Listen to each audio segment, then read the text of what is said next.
This one is for the fathers and all the father figures, stepfathers, grandfathers, godfathers. Whether by blood or by choice, we give voice to our gratitude for the fathers, the heroes, the mentors and anchors, the coaches and counselors, teachers and trainers, the men who shape us and show us the definition of faithful and strong and wise. The fathers, always by our side, with us and for us, steady and courageous, ready to inspire and encourage and give us a word of wisdom, a voice of reason in season and out. There is no doubt where their strength comes from, what their hope is set on, who their eyes are fixed on. The fathers, the embodiment of legacy, humility, integrity, needed and necessary, dependable and trustworthy.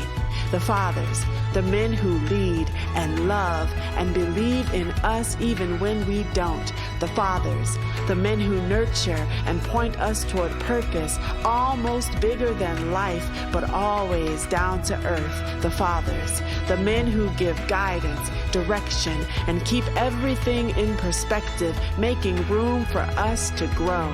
We may never know the prayers, the tears, the sacrifices that fathers make on our behalf, yet still find time to play and laugh and rejoice in the day that the Lord has made. The fathers, the heroes, we honor you today.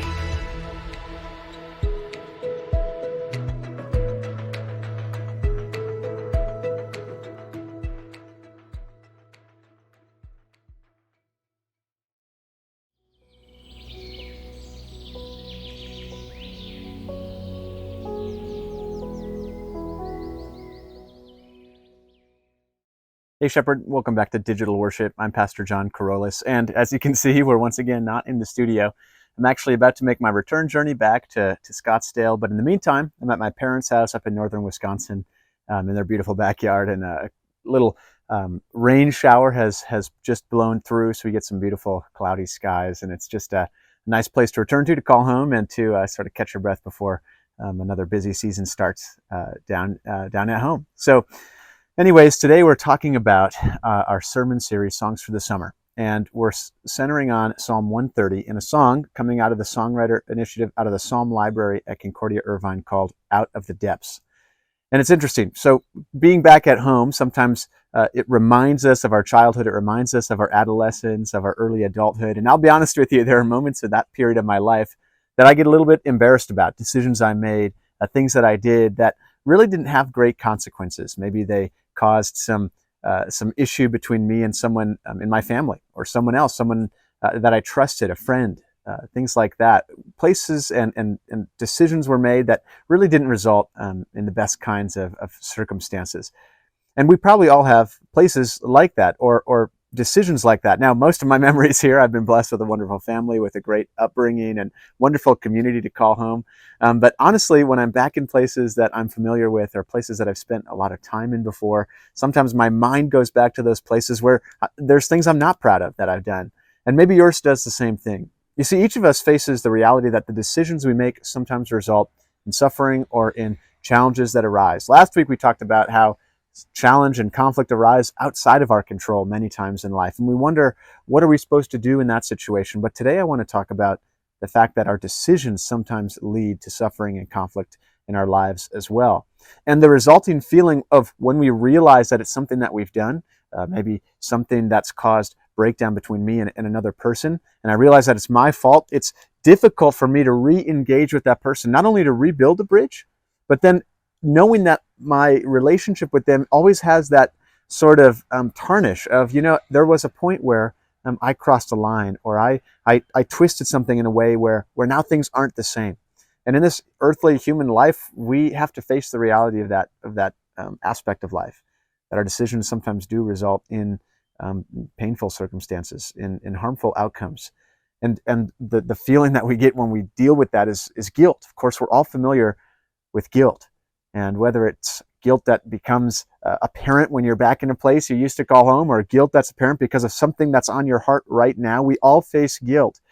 And guilt is another one of those things that's hard for us to articulate and share with the people around us, and it's certainly hard for us to share with God.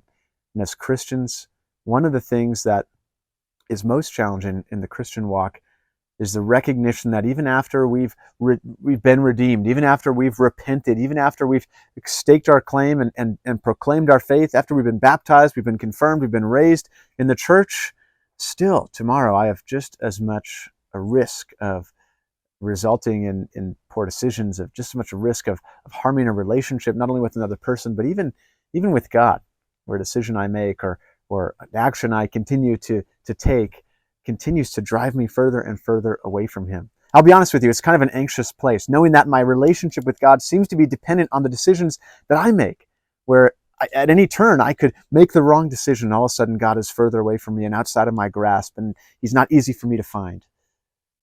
But God doesn't leave us there alone. Again, the Psalms are this place where we can find language and we can find expressions of these kinds of realities that not only give true, honest voice to the situations we find ourselves in, but also give us the hope of the gospel, the hope of God's promise and His love for us right there as well. It treats the situation in our hearts, the darkness, the conflict, the guilt, as real, and it also speaks hope and life back to us. Psalm 130, I want to read it to you and then share with you why it's so meaningful for me. From the depths of despair, O Lord, I call for your help. Hear my cry, O Lord. Pay attention to my prayer. Lord, if you kept a record of our sins, who, O Lord, could ever survive? But you offer forgiveness, that we might learn to fear you. I'm counting on the Lord. Yes, I'm counting on Him. I have put my hope in His word. I long for the Lord, more than centuries long for the dawn. Yes, more than centuries long for the dawn. O Israel, hope in the Lord. For with the Lord there is unfailing love. His redemption overflows. He Himself will redeem Israel from every kind of sin. This psalm is personally quite important to me. I've turned to it again and again in the difficult parts of my life, especially those moments where I know I can trace back through my decisions and my thought process the pattern of events, the consequences, the cause and effect that led to the place I'm in, and it's a place of negativity, a place of suffering, a place of confusion, a place of wondering why. And I turn to this psalm and I say, God, like centuries for the dawn, like watchmen for the morning, I'm waiting for you to show up. You've promised me forgiveness. You've promised me new life. I know that I can fear you if you lead me, teach me. I'm waiting for you.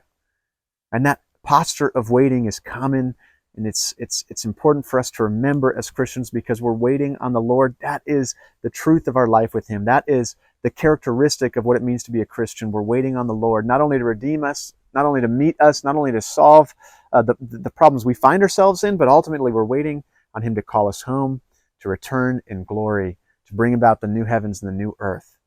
Psalm 130 captures that aspect. God offers forgiveness. God leads us in the way to go. He has promised to love us and cover us in His grace. So the guilt that I feel, the questions I have, the confusion that's mine, and these sufferings and conflicts that are a result of my own actions, my own decisions, my own thoughts, I no longer have to live in fear of, because I know God offers forgiveness. Psalm 130, Out of the Depths, the song from Concordia Irvine, has this beautiful stanza. It goes like this: If you, Lord, kept a list of all our sin, then who, Lord, who of us could stand? With you, Lord, the turning of our hearts begins with your forgiving hand. God forgives, and He shapes us to be more like Him. God forgives us, He meets us, He loves us, and He shapes us and turns us to be more like the people that are honest ambassadors of Christ and His love for the world. Jesus is making siblings out of us, really. That's the work of the Spirit on our hearts, to become more obedient, to become more gracious.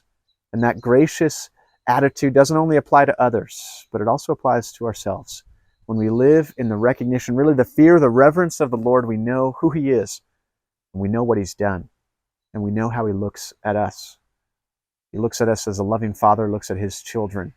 This trip, I've been able to visit my nephews and my niece, my sister and my brother-in-law's kids.